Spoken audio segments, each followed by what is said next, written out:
রাজ্যসভায় তৃণমূলের প্রার্থী ঘোষণার খবর সামনে আসছে।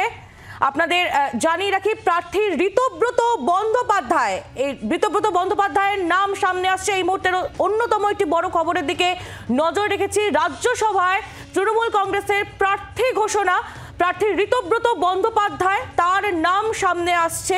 এই মুহূর্তের অন্যতম একটি বড় খবর, রাজ্যসভায় তৃণমূল কংগ্রেস প্রার্থী ঘোষণা করলো এবং যেটা জানা যাচ্ছে ঋতব্রত বন্দ্যোপাধ্যায়ের নাম প্রার্থী হিসাবে সামনে আনা হয়েছে। ঋতব্রত বন্দ্যোপাধ্যায়, তার নাম সামনে আনা হয়েছে রাজ্যসভায় প্রার্থী হিসেবে। তৃণমূল কংগ্রেস প্রার্থী ঘোষণা করলো রাজ্যসভায় এবং যেটা জানা যাচ্ছে ঋতব্রত বন্দ্যোপাধ্যায়ের নাম তৃণমূল কংগ্রেসের পক্ষ থেকে সামনে আনা হয়েছে। কথা বলবো আমরা এই নিয়ে।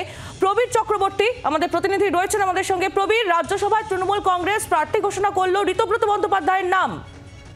একদমই দেখো যে ঋতব্রত বন্দ্যোপাধ্যায়কে তৃণমূল কংগ্রেস প্রার্থী হিসাবে ঘোষণা করলো রাজ্যসভা নির্বাচন।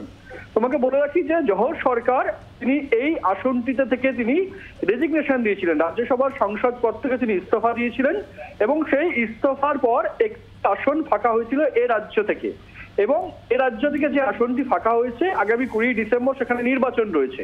তৃণমূল কংগ্রেস ঋতব্রত বন্দ্যোপাধ্যায়কে তাদের প্রার্থী হিসাবে নমিনেশন দিল এবং সেক্ষেত্রে দাঁড়িয়ে আরজি করের ঘটনার পরিপ্রেক্ষিতে প্রতিবাদ জানিয়ে তিনি রেজিগনেশন দিয়েছিলেন জহর সরকার 19 সেপ্টেম্বর, এবং তারপর এই আসনটি ফাঁকা হয় এবং সেই আসনেই ঋতব্রত বন্দ্যোপাধ্যায়কে প্রার্থী করলো তৃণমূল কংগ্রেস।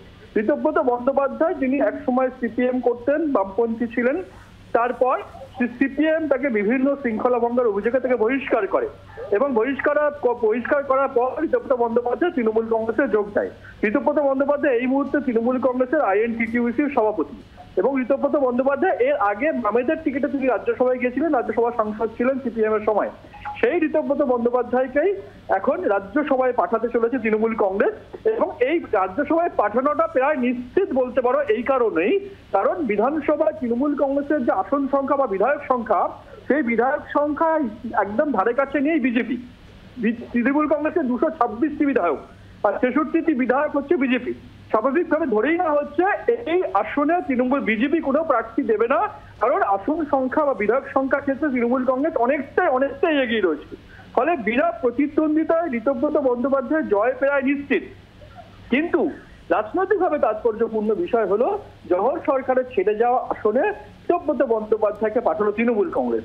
এর আরেকটা গুরুত্বপূর্ণ বিষয় রয়েছে যে একসময় জহর সরকার তিনি আইএস ছিলেন, দক্ষ আইএস, অনেক পরিচিত মুখ আইএস অফিসারকে পাঠিয়েছিল তৃণমূল কংগ্রেস, কিন্তু সেই আইএস অফিসার দেখা গেছে রাজ্যসভার সাংসদ তৃণমূল কংগ্রেসকে বিব্রত করেছে আরজি কর কাণ্ডের সময়। সেই জায়গা থেকে দাঁড়িয়ে তৃণমূল কংগ্রেস কিন্তু একদম গ্রাসরুটে কাজ করা কোনো নেতাকে বা কর্মীকে এবার জহর সরকারের ছেড়ে যাওয়া আসনে তারা রাজ্যসভায় পাঠাতে চলেছে এবং সেক্ষেত্রে দাঁড়িয়ে ঋতব্রত ব্যানার্জি অত্যন্ত গুরুত্বপূর্ণ। একসময় যিনি বাম নেতা ছিলেন, বামেদের তিনি সিপিএম রাজ্যসভায় গেছিলেন সিপিএম এর টিকিটে, তারপর তৃণমূল কংগ্রেসে যোগ দেয়। সেই ঋতব্রত বন্দ্যোপাধ্যায়কে রাজ্যসভায় পাঠাতে চলেছে তৃণমূল কংগ্রেস, অত্যন্ত তাৎপর্যপূর্ণ। বাংলার আওয়াজ, বাঙালির আবেগ, জি 24 ঘন্টা।